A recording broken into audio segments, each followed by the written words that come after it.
या कवितेचा विषय त्यांना अगदी जवळचा आहे. एकदा एका रात्री झोप येत नव्हती आणि तेव्हा त्यांना ही कविता सुचली, कारण ते बहुतेक त्या विषयाचा विचार करत असले पाहिजे.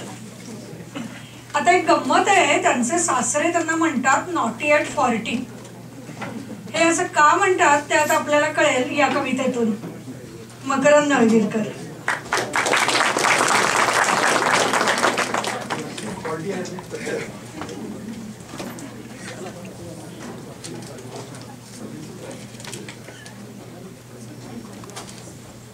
नमस्कार. तर माझी कविता अशी काही वात्रट वगैरे अजिबात नाही, म्हणजे काळजी करायची गरज नाही. आणि आजचा कार्यक्रम खरा इतका जबरदस्त आहे, मी खरं भारावून गेलो इथे समोर बसून. आणि हा कार्यक्रम फक्त मला घेतल्यामुळे आज बहुतेक फ्री असावं असं मला वाटतं, नाही तर नक्की तिकीट याला लावायला काही हरकत नाही.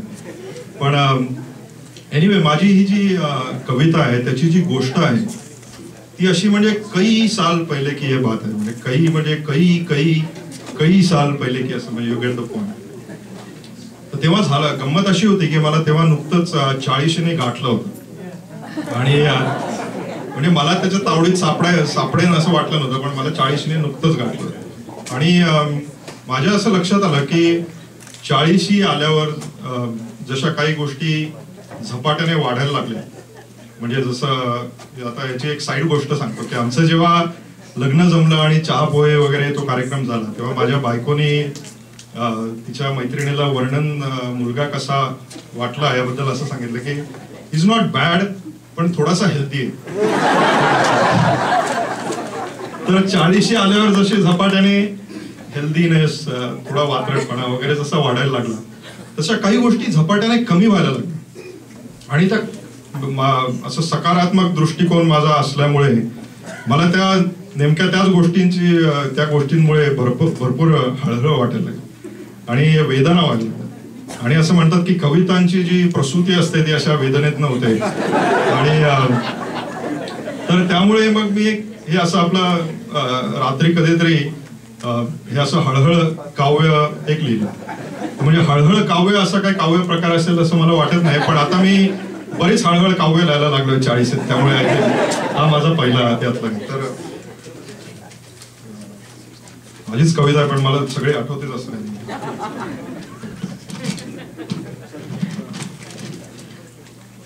तर माझ्या कवितेचं नाव आहे माळरान. आणि कविता अशी, आली 40शी म्हणोनी काय नसावे रसिक. याच्यासाठी असेल चष्मा खाली करायला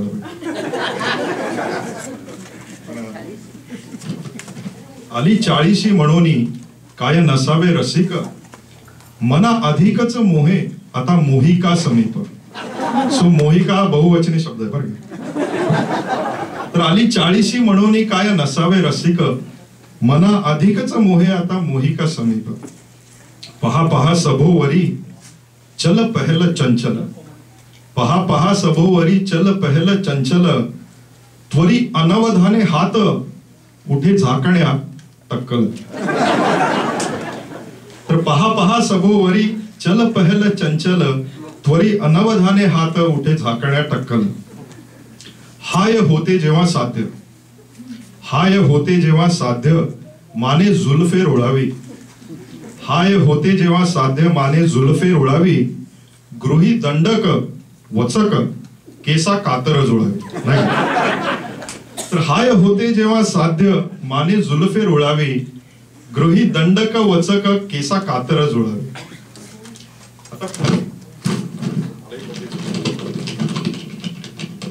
आता पुढचं हे जे कडवं आहे याचा संदर्भ म्हणजे अमेरिकेत शिकायला आल्यावरचा आहे की तेव्हा असं जेल वगैरे लावायची फॅशन होती. म्हणजे घरी काय घरचे निर्बंध नव्हते, केस कापा वगैरे, केस कमी ठेवा, पण तरी जेल वगैरे लावायची फॅशन असं काहीतरी. तर मागे पाहता वळोनी कळे अल्पची सारे न्यारे, मागे पाहता वळोनी कळे अल्पची सारे न्यारे, व्यर्थ गुलाबी तंद्रीत केले चपट कानी वारे.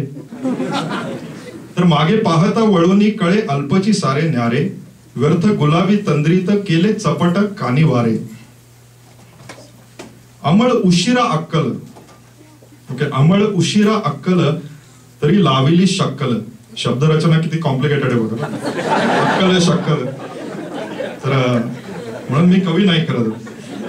अमळ उशिरा अक्कल तरी लाविली शक्कल, जटा दाहिने वळविली तर बाजू डावी ओसाडली. आता तुमच्यापैकी मला माहिती आहे की सगळे तरुण आहेत, पण मला काही माना येतं अशा अर्थाने दिसलं. पण असं आहे की अमळ उशिरा अक्कल तरी लाविली शक्कल, जटा दाहिने वळविली तर बाजू डावी ओसाडली.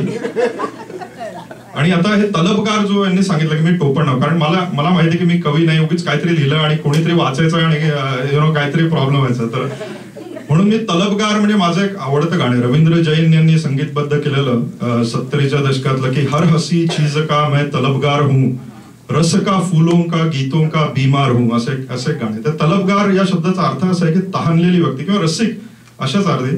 पण या व्यक्तीला अशी तहान आहे, कशाची तहान आहे ते प्रत्येकाने ठरवायचं, पण ती अशी तहान आहे की ती भागतच नाही. म्हणजे तुम्ही यू जस्ट इनसेशिएबली थर्स्टी असं. तर तो मला शब्द आवडला तो छोटा, पण त्यामुळे मी तो आपला टाकला त्याच्यामध्ये. तर त्या या कडव्यात तो शब्द आहे म्हणून तुम्हाला काय आहे भंगडे काय कळावं. तर माथी पुंजके पुंजके, माथी पुंजके पुंजके हवे कुंतल सघन, माथी पुंजके पुंजके हवे कुंतल सघन, जाणे तलबगार आता येणे पुरते माळ रान, येणे पुरते माळ रान.